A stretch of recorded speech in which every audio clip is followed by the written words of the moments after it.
Hello everyone. Astro Shri अनंता पर आप सभी का स्वागत है। जय माँ दुर्गे।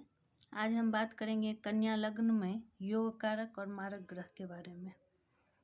तो इससे पहले तो हमने बतला ही दिया है कि योग कारक और मारक ग्रह का क्या विश्लेषण है। फिर भी आज मुझे एक शब्द और कहने का मन कर रहा है कि मारक ग्रह को देख के आप ज़्यादा व्यथित या दुखी ना हो, क्योंकि आज के युग में मारक ग्रह का जो भी परिणाम होता है, जैसे कि शारीरिक कष्ट होता है, तो उसके बहुत सारे उपाय भी हो गए हैं। तो पहले के अपेक्षाकृत आज के युग में हम स्वास्थ्य को लेकर बहुत सचेत भी रहते हैं और डॉक्टर का उपलब्धता और ये सब हो ही गया है, तो इसलिए बहुत ज़्यादा चिंता करने का ज़रूरत नहीं है। फिर भी माना तो गया है, और जिस भाव से हम मारक भाव को देखते हैं, उस घर से हम धन को भी देखते हैं, तो इसीलिए उतना ज़्यादा चिंता करने का ज़रूरत नहीं है। अच्छा, इस तीसरे हाउस को भी हम मारक 3, 7 और 11 इस भाव को भी हम खराब मानते हैं। तीसरा भाव क्या है? कर्म का स्थान है।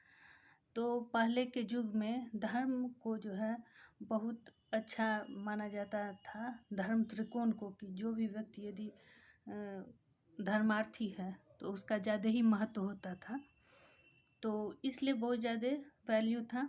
लेकिन आज के युग में तो हम देख ही रहे हैं कि पराक्रम का, कर्म का कितना वैल्यू है। बिना कर्म का हमें तो कुछ भी प्राप्त नहीं होता है। और ये कामनाओं का भी घर है, 3, 7 और 11 काम त्रिकोण बनता है। तो आज के युग में जो भी कोई काम करता है जनरली, तो वो अपनी कामनाओं की पूर्ति के लिए ही करता है। तो उस दृष्टिकोण से भी आज के युग में तो इसे खराब नहीं माना जाएगा। लेकिन चलिए हम पहले के हिसाब से ही लेके चलते हैं। तो कन्या लग्न में योग कारक और मारक ग्रह कौन कौन से हैं? तो जनरल ये त्रिकोण भाव, फर्स्ट हाउस, 5th हाउस और 9th हाउस को हम योग कारक मानेंगे। बुध, शनि और शुक्र, बुध, शनि और शुक्र, ये कन्या लग्न में योग कारक हुआ। उसके बाद दूसरा भाव और 7वां भाव मारक भाव कहलाता है। लेकिन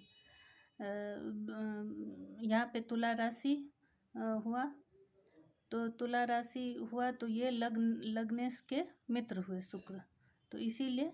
और यहाँ पर इनको एक घर जो है भाग्य का स्थान भी मिला है शुक्र को, तो यहाँ पर ये योग कारक ही हो गया, शुक्र योग कारक हो गए यहाँ पर।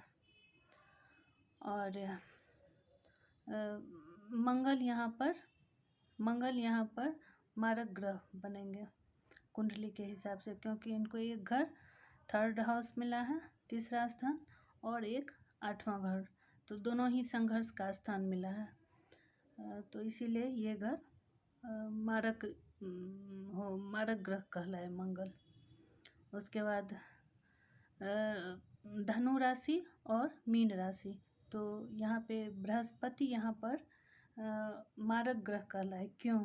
क्योंकि इनको केंद्र अधिपति का भी दोष लग गया।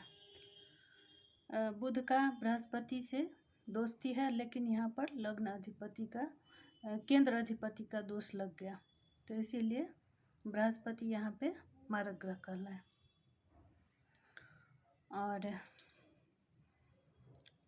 और उसके बाद चंद्रमा यहाँ पर 11th हाउस के मिला है, एक घर मिला है, तो यहाँ पर ये कुंडली के हिसाब से ये मारक ग्रह में आ गए।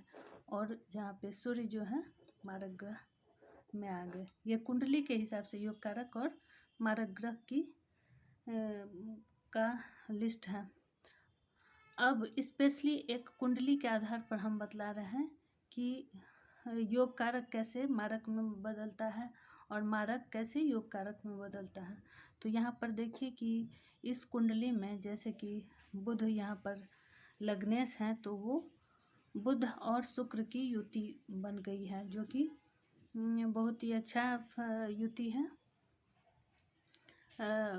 तो यहाँ पर नीच भंग राजयोग बना है और तो ये बहुत ही अच्छा योग होता है। ये इस तरह का योग जिस कुंडली में बनता है वो लखपति करोड़पति वाला योग बनता है। तो ये यहाँ पर बुध भी योग कारक हो गया और शुक्र भी योग कारक हो गया। अब मंगल यहाँ पर देखते हैं। मंगल कुंडली के हिसाब से यहाँ पर मारक थे, लेकिन यहाँ पर देखिए मारक हो के ये योग कारक हो गए हैं, क्योंकि यहाँ पर ये विपरीत राजयोग में हो गया। 6 8 12 के मालिक यदि 6 8 12 में बैठ जाए तो वो विपरीत राजयोग में आता है।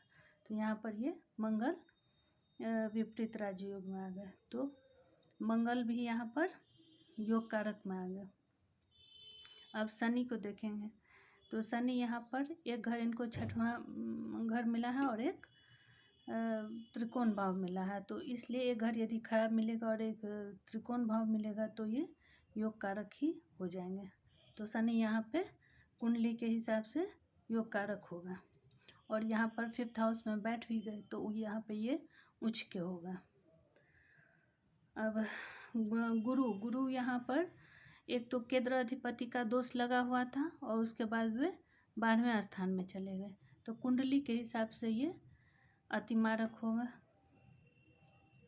उसके बाद सूर्य यहाँ पर मारक हो के भी योग कारक हो गए, क्योंकि यहाँ पे विपरीत राजयोग में आ गए।